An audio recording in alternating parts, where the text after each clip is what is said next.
The law took its patient, imperfect course. In the weeks and months after the verdict, I learned to live with the way justice drags itself out, tooth by slow tooth. There were quieter reckonings, too. The trustee who'd handled the insurance transfer tied to my father's death testified under immunity. He described meetings in back rooms, hard signatures, invoices rewritten to look routine. It was not a single moment of cinematic confession. It was a ledger opening and bleeding into the light. The prosecutors used those ledgers the way a surgeon uses a scalpel, precisely, stubbornly, until each thread of protection was revealed as a deliberate weave. When the second case concluded, the court found that the obstruction and concealment around my father's death were part of the same pattern of protection. The judge read the sentence with a flatness that felt like relief. Long enough to be meaningful, not so long as to look like spectacle. There are legal limitations to what we can make people pay.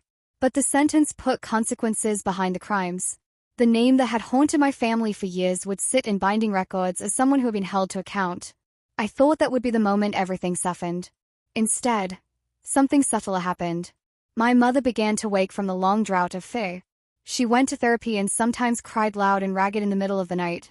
But she also laughed in the grocery store sometimes, unguarded, at some small absurdity of life, like a woman tasting sugar for the first time in years. She let friends come for dinner. She kept the letter from the prosecutor that thanked her for her bravery and framed it in the hallway. I changed my name again, publicly this time, not to hide but to claim.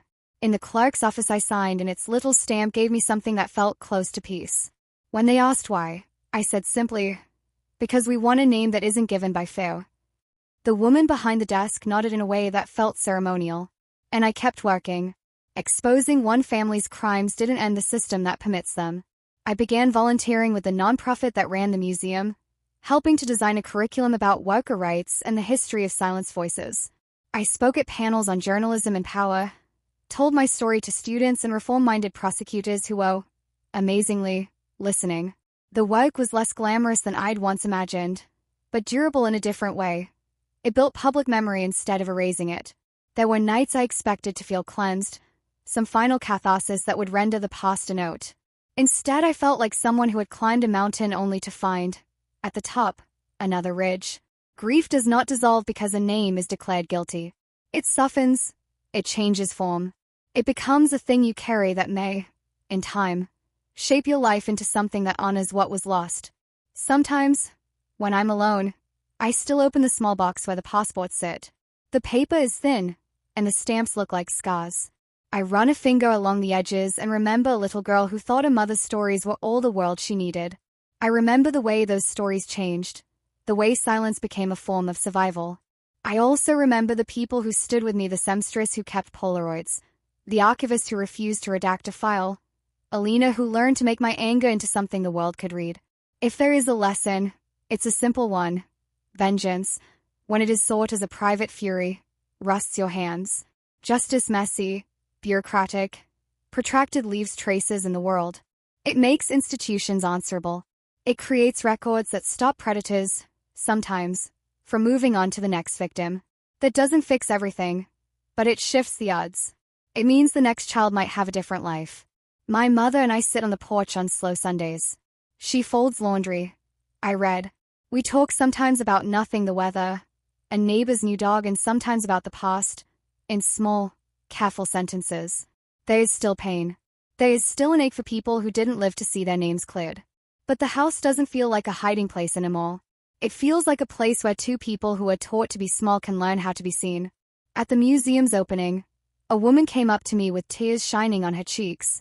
My grandmother worked in that kitchen, she said. No one ever listened. She pressed a scrap of paper into my hand, a note with a name on it. I think you should know. I did. I wrote it in my notebook. Another name to remember. Another story to hold. The work goes on. The law grinds in the background. People who once thought themselves untouchable learn the painful calculus of consequences. I have learned to live with the uncertainty. I have learned the slow arithmetic of grief and the public arithmetic of accountability. When I tuck my mother into bed now, she sometimes says, half asleep, we did right. I kiss her forehead and I don't try to make the future mean more than it will. I let the sentence stand on its own. Done, imperfect, necessary. Outside the window, The house on the hill that once hid its shop secrets now holds a plaque and a small garden where people leave flowers and letters. Inside, there are voices, children on field trips asking questions I once would have been afraid to answer.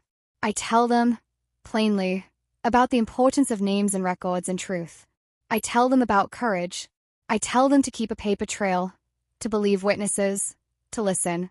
The passports remain in the box. I do not burn them. They are not fetishes of vengeance. They are proof that identity can be taken and reclaimed, that a life can be rewritten by fear but also rewritten by courage. If someone asks me if I feel vindicated, I'll tell them this: vindication is a cold thing. I feel instead lighter, not whole, but not as broken. The reckoning didn't end everything, but it changed enough to make the world less hospitable to silence. That is, for now, enough.